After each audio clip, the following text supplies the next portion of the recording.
はい、皆さんこんにちは。モノルです。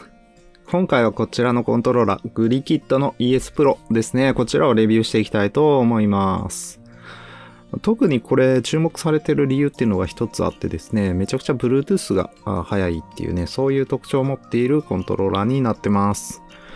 グリキッドといえば私もね、KK3MAX とかね、入手自体はしてて、で、使ってみたりしたことあったんですけど、結構ね、癖が強いコントローラーで、割とね、使いづらいなって思ったコントローラーだったりしたんですけど、最近はちょっとずつね、だいぶ良くなってきてるみたいでですね、この ES Pro っていうコントローラーも比較的安めの価格帯のコントローラーではあるんですけど、かなり良かったですね。なので、じっくり見ていきたいと思います。そしたら行ってみましょう。詳細なスペックとか確認できるページの方ですね、概要欄の方に貼っておきたいと思います。価格の方なんですが、今ですね、4419円とかですね、一番安いものでグレータイプ3569円ということでですね、4000円前後の価格っていうことになってますので、かなり安いコントローラーかなと思います。その分ですね、ちょっと機能面ではね、だいぶ少なめなコントローラーにはなってるんですけど、人によってはかなり嬉しいですね。スイッチ2のスリープ解除が、このホームボタンでね、できたりとか、あとはやっぱり Bluetooth の接続が早いっていうところを特徴にしているかなっていうところで、特にライトなゲーマーさんにはすごくいいコントローラーなんじゃないかなっていうふうに思います。はい、そんなわけで付属品の方を見ていきたいんですが、付属品こちら USB ケーブルとても簡素なものでね、2メートルぐらいかなっていう、もうちょっと短いですかね、結構短めな USB ケーブルと、あと取扱説明書ですね、いつものグリキッドのね、こういう、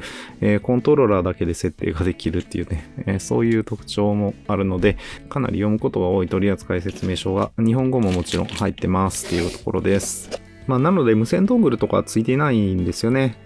Bluetooth か有線接続ができるっていうことになってます。で、接続モードはね、後ろの背面で切り替えることになっていて、PC モードと Nintendo Switch モードっていうね、2つの切り替えができるようになってます。はい。あとは、ちょっとね、ここ私分解した時にパーツなくしたんですけど、本当はここボタンなんですけどね。ボディの方を見ていくとですね、パッと見、形状は Xbox のね、コントローラーによく似た形状かなと思います。とてもね、握っていて、小さな手の方でも握りやすい形状してるかなっていうのと、スティックの配置、Xbox 配置なんですけどね、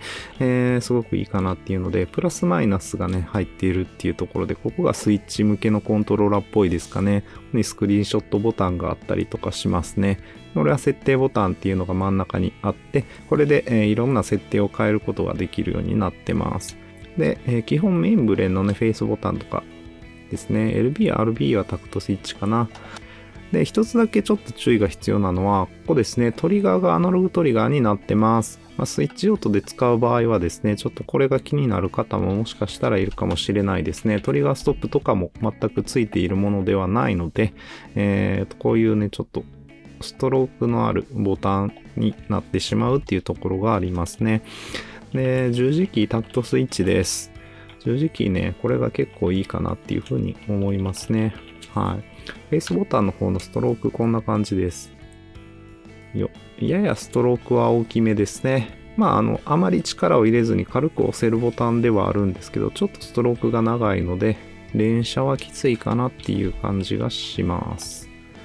はい。こちらのコントローラーのスティックの直径はですね、はい、17mm 弱っていうことで、Xbox サイズのフリックがつくサイズになってますので、試しに Xbox サイズのフリックをつけてみたいと思います。はい。つきますけど、ちょっときつめですかね。うん。ギリギリね、PlayStation サイズのフリックでもですね、つかなくはないですが、ちょっと緩いかなっていうね、くるくる回ってはしまうぐらいのサイズ感ではありますね。これでも全然私は使えるかなと思うんですけどね。なんで、本当にびっちりとね、つけたいなら Xbox サイズ。ちょっとね、くるくる回るぐらいで、使用上問題なければ PS サイズっていうね、微妙なところのスティックのサイズにはなってます。でですね、スティックの重さに関してはですね、はい、かなり軽めですね。50g フォースぐらいですかね。そうですね。50g フォースぐらいの軽めなスティックになってると思います。これも非常にいいかなっていうふうに思いますね。はい。っていうところですかね。スティックの感じとかもとてもいいですし、作りはね、さすがグリキットだなって思いますね。まあ、ハードウェアとしてのクオリティが高いコントローラー作ってる会社だなとはね、ずっと思ってはいるんですけど、なかなかね、私が主に使う用途である FPS ゲームとかにはね、なかなか向いてないコントローラーがこれまで多かったんですけど、このコントローラーはどうなのかっていうところをね、早速 PC に接続して見ていきたいと思います。はい、PC に接続してみました。まずですね、デッドゾーンが入ってなくてですね、まあ、どうですかね。かなり細かめなステップ精度な気もしますね。75とか出るもんね。はい。かなり細かいですね。TMR スティックってことなんですけど、結構良さそうな、反応も悪くなさそうな気がしますね。感度とかはどうなんでしょう。なんか若干ね、両方上にずれてるような感じがしますけど、深淵度はデフォルトで、こんな感じですと、左右の差がちょっとありますね。右スティックの方で見ると、55% ぐらいでマックスじゃなくなるって感じで、やや視覚度合いが強めの右スティックで、左スティックは、同じぐらいですかね。まあ、ちょっとね、四角形度合い強めなんで、感度は割と高いスティックなのかもしれないですね。はい。まあ、これならね、普通にこのままでも使っていけそうなんですけど、ちなみにスティックの感度調整っていうのができて、この歯車ボタンとスティックを押すと、これで感度が 150% になったみたいですね。はい。視覚度合いがとても高くなりました。これで感度が上がってんのかな。すごいですね、これ。で、もう一回やると、1回なんで 50% の感度になりましたっていうことで、こんだけしかマックスに倒してもこれだけしかいかなくなりましたね。なるほど。スティックの感度調整っていうのは別にレスポンスカーブが変わるんじゃなくて、このね、アウターデッドゾーンが変わるっていうだけのことみたいです。なので、これはね、あまり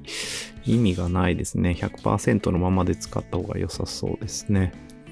で、十字キー今これ8方向入力できるんですよね。斜めに入力すると、右と下が同時に入るとかね。2つの方向が同時に入るんですけど、歯車と右ボタンを押すと4方向入力モードになりますということで、はい、斜めに入力しても片方にしか入力がされないっていうね、こういう機能もしっかり入ってるんですね。で、このね、グリキッドは基本設定ソフトがないメーカーでですね、全部こうやってコントローラー上で設定をしていくことになりますね。個人的にはですね、このちょっとスティックが上にずれてるのが気になるので、LR 十字キー左 B ボタン、これを同時に6秒間ぐらい押しますと。LR なんでこっちですね。LR 左 B。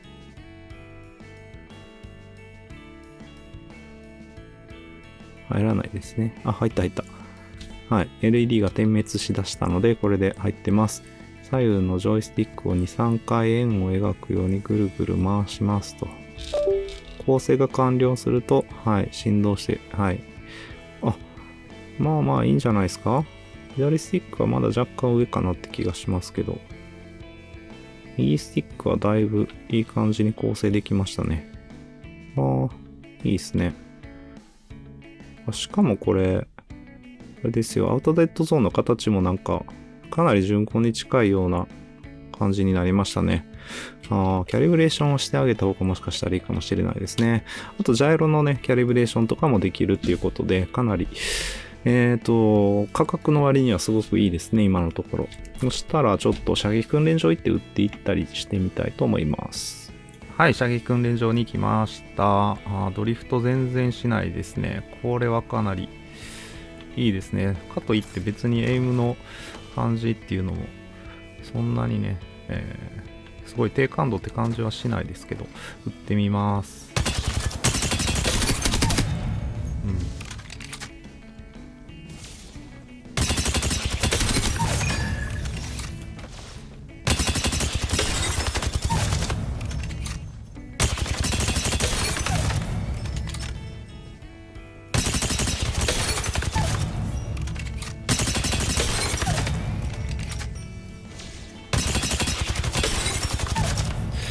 かなりね、感度、スティックの感度いい感じだと思います。これはね、全然いいですね。これなら、もう普通に箱出しで FPS ゲーム使っていけるんじゃないでしょうか。グリキッドってね、本当に今までは FPS ゲーム向きではなかったんですけど、最近は本当に良くなってるんだなっていうのがね、よくわかります。まあね、トリガーストップがないっていうところと、背面ボタンがね、ないので、追加ボタン全くなしっていうことで、黒持ちとかね、していくっていうことにはなってくるかなと思うんですけど、ちょっと黒持ち前提で使うには形が微妙かなっていうところはあるんですけど、まあ普通の持ち方で遊べる FPS ゲームであればですね、まあ Call of Duty とかはね、割と、まあスティックの押し込みにジャンプとしゃがみとかをね、入れてあげればですね、結構、通常持ちでも遊べるゲームかなって思うんで、そのあたりであればいいかなっていうところですね。まあでも全然背面ボタンもトリガーストップもいらないよという方にはこれで全然 OK だなっていうそんなコントローラーな気がしました。はい、そんなわけでですね、こちらグリギット ES Pro の答え合わせじゃないんですけどね、スティックカーブ見てみました。かなりいい感じのカーブになっているかなと思いますね。若干可動域が狭くて、ただ中立付近はかなりリニアに近いですね。リニアとの誤差こんな感じでした。非常にいいですね。左右差も少なくて、とてもいいスティックだったかなと思います。ややですね、こう、上がり方ですかね。これがちょっとこう上に膨らんだような上がり方をしているので、少し高感度差気になるかもしれないです。こういうね、可動域が狭いタイプのスティックって下に膨らみながらこうカーブを描いてくれている方がより自然な操作感になりやすくて、使いやすかったりするんですけどね。ちょっとね、感度はやっぱりかなり高めかなっていうところで、ただこれならね、慣れていけばですね、近距離相当強く戦っていけるんじゃないかなっていうふうに思いますし、例えばスイッチとかスイッチ2版の Apex とかね、FPS ゲームにもね、結構こういう特性って好ましくてですね、遅延が大きいんでね、逆に感度ちょっと高めの方が当てやすかったりっていうのは私の経験上あるので、この感度はすごく良かったかなっていうふうに思います。はい、スティックの感度を見てきたんで、ついでにですね、今回もプロメテウス82という方法でですね、遅延の計測もやってきたので、そちらの結果見ていきたいと思います。ゲームパッド LA さんの方で見ることができるんですが、まずですね、有線ケーブル接続から見ていきます。はい。こちらがボタンの遅延、こちらがスティックの遅延ですね。値の方がね、非常に優秀で、ボタンの遅延なんと平均 1.97 ミリセカンドっていうことでですね、これはサイクロン2とかにも近いですね。まあ、本当に一番速いのって PXN-P58K っていうコントローラーだったりするんですけど、これは相当速くてですね、サードパーティー製コントローラーとしてはですね、トップクラスの遅延でした。スティックの方はね、ちょっと劣るんですけど、まあ、3.82 ミリセカンドっていうのはですね、とても優秀だと思います。でですね、問題はね、こちらなんですよね。Bluetooth 接続の方の遅延の計測結果、こちらですね。はい、ボタンとスティックになってます。平均で 4.07 ミリセカンドと 4.85 ミリセカンドっていうことで、こちらもとても優秀でした。まあ、ただ最大の方ね、14.03 と 13.53 ということで、ややですね、極端に遅くなるっていう場面、ちらほら見られましたね。なんで、まあ、Bluetooth 接続、どうしてもこういうのはね、出てきてしまうのかなっていうところで、非常に優秀ではあるんですけど、まあ、特に PC 接続時に Bluetooth 接続をね、ずっと常用して、まあ、FPS ゲームとか対人戦系のゲームを使えるかっていうと、ちょっとまあ、まだ厳しいかなっていうふうにはちょっと思ってしまったんですけど、じゃあカジュアルなゲームをね、遊ぶ分にはですね、これ全然 Bluetooth でいいなって思いました。なので、これね、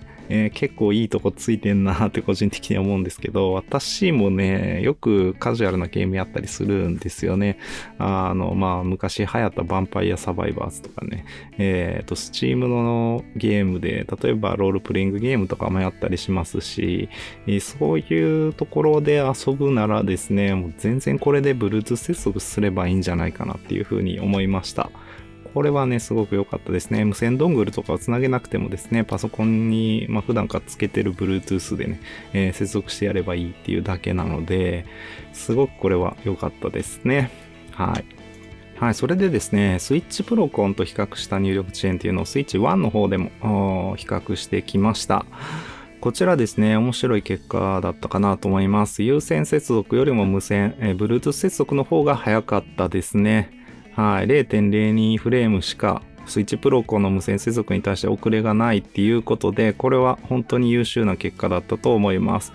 本当にこだわってね、スマブラとかをやる方で、とにかく速いものが欲しいっていう方は、例えばボイドのファイアバードとかね、ああいった専用のコントローラーを用意された方がいいかなと思うんですけど、そこまでガチ勢ではないですという方は、こちらの Bluetooth 接続で遊ぶっていうのがとてもいいんじゃないかなっていうふうに思った結果ですね。本当にカジュアルな方にはとてもおすすめなコントローラーだなっていうふうに思いました。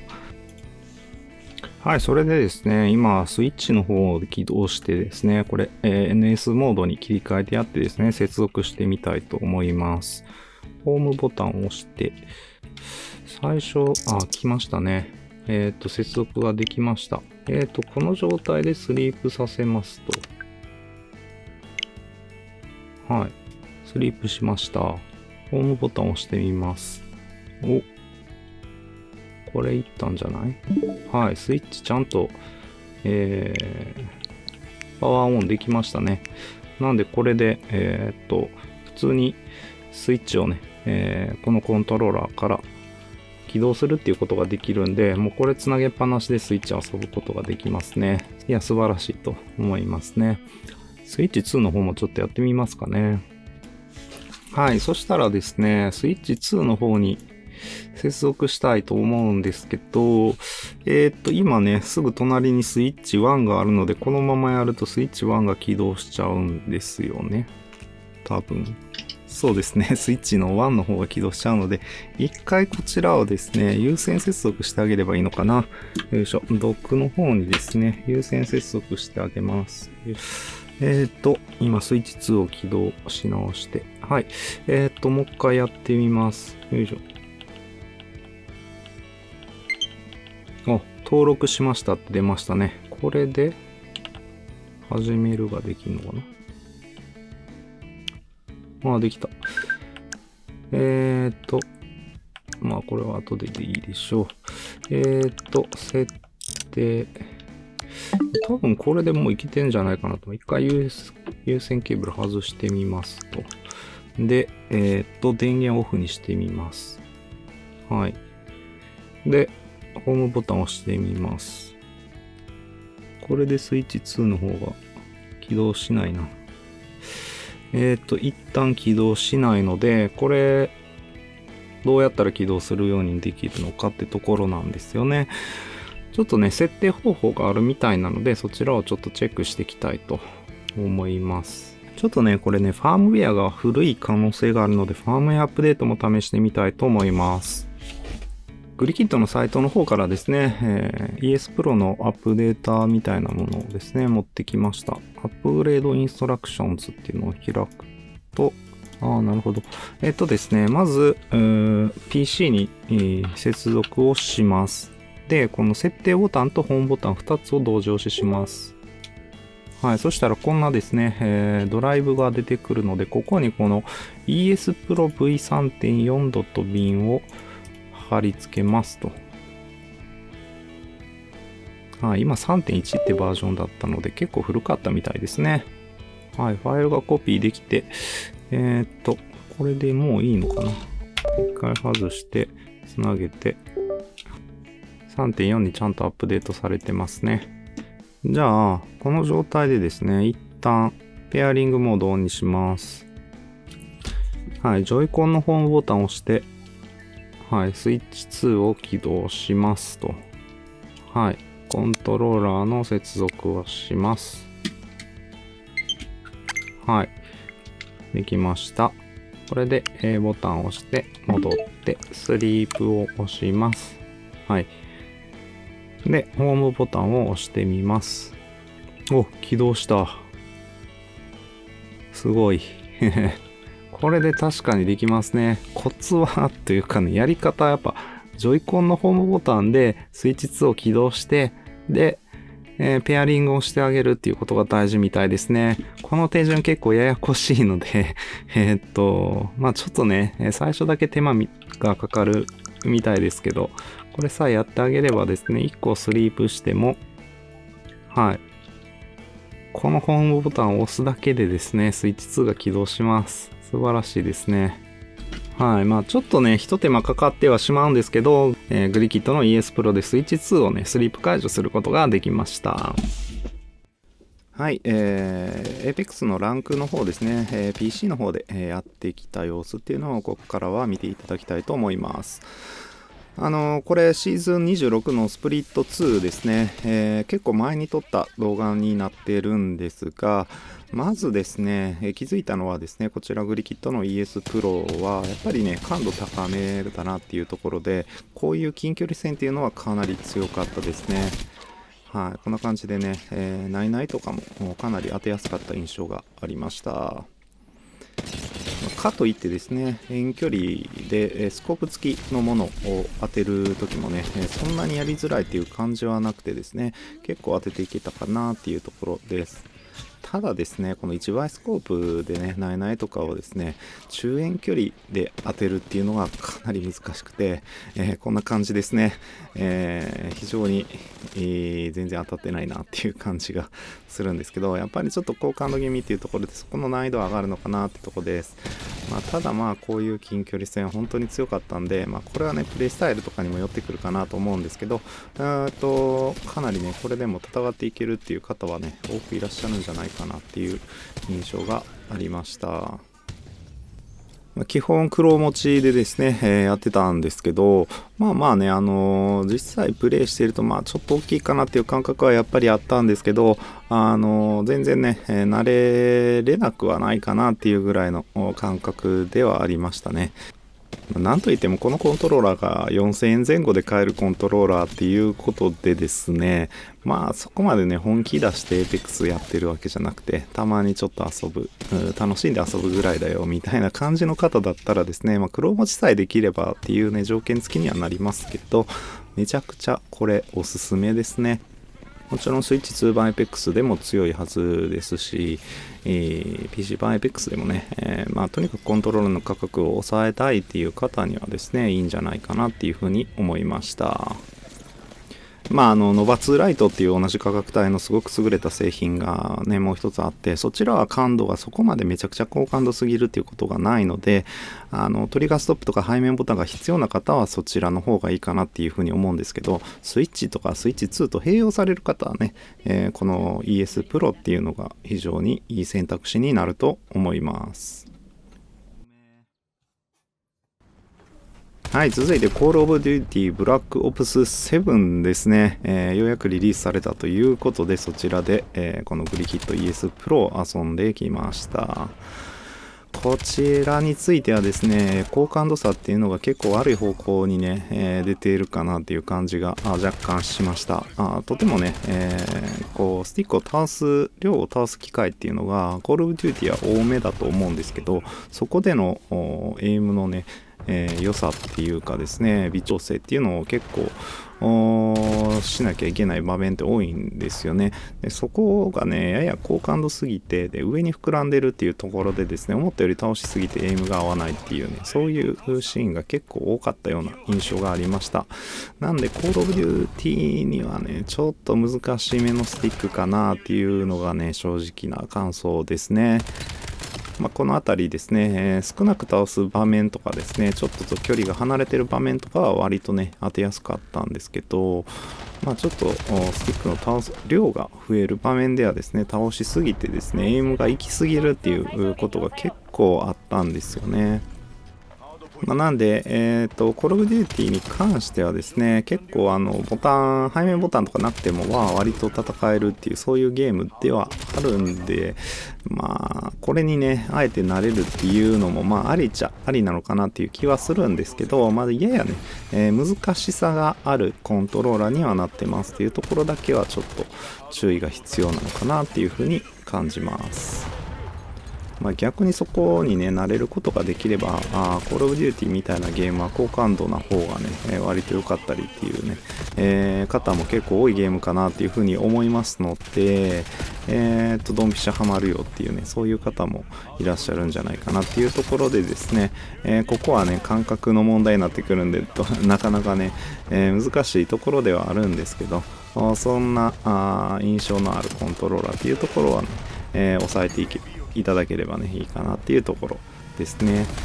で、コールオブデューティーブラックオプス7に関してはエイムアシストが弱くなってるっていうことで、それがねより行き過ぎやすさにもつながってるかなっていう感じはしました。このエイムアシストの弱さって私は結構好きでね、より頑張って上手くなっていくっていうね、そういう余地が残されているのかなっていうのでね、非常に今回の作品楽しかったですね。はい、そしたらラスト6やっていきたいと思います。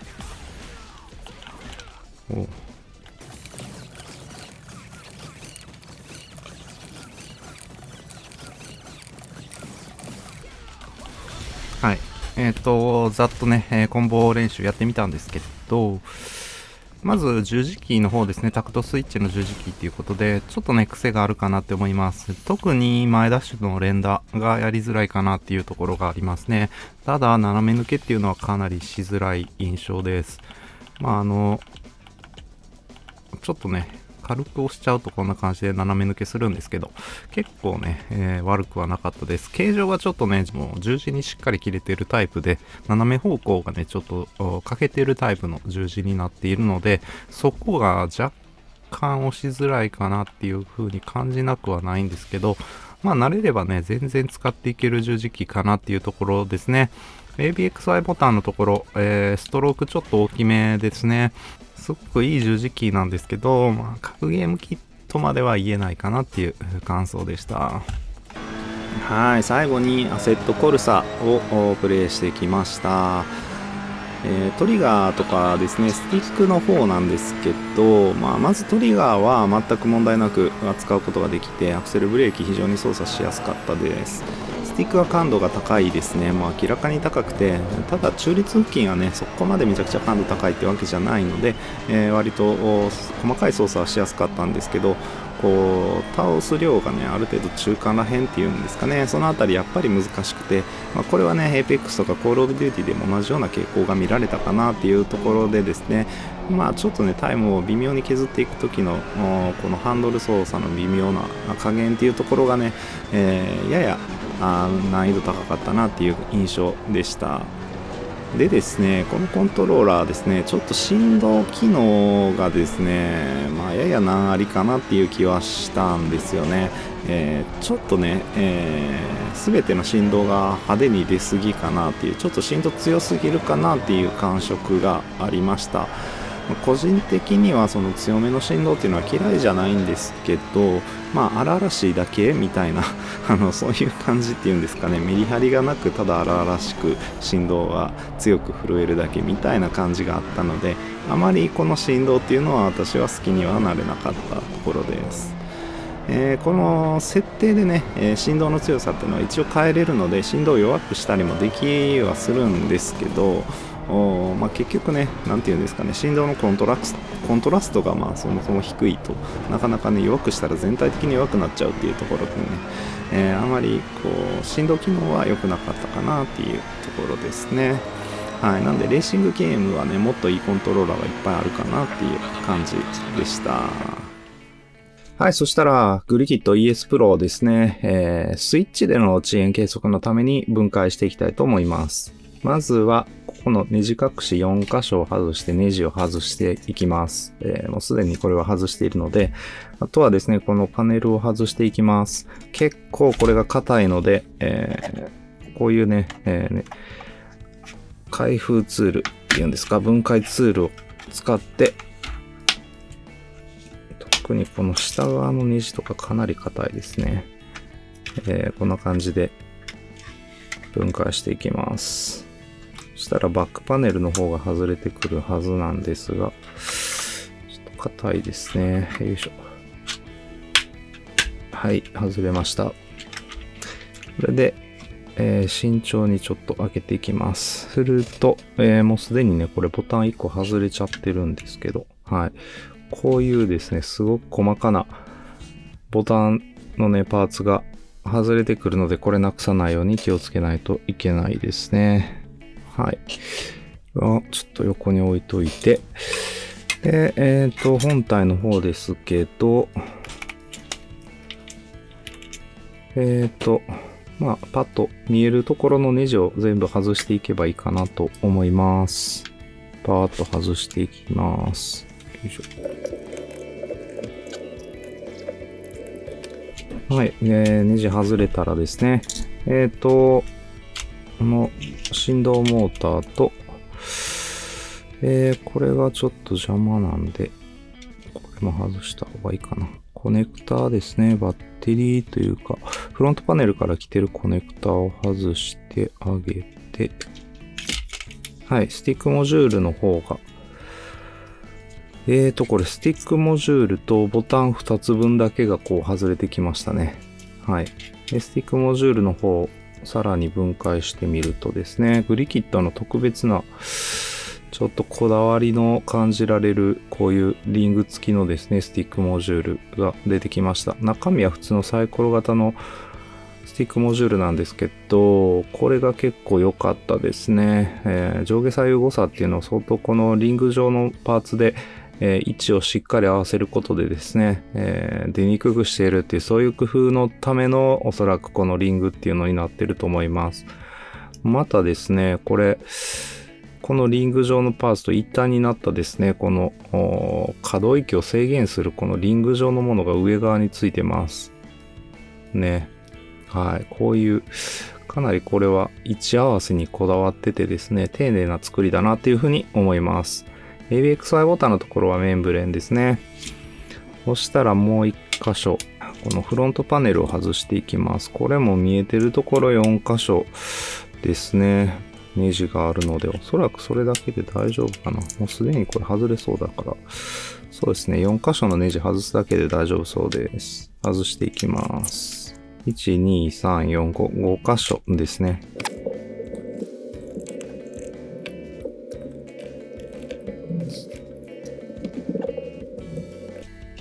はい。外れてきました。十字キーのところがタクトスイッチになってます。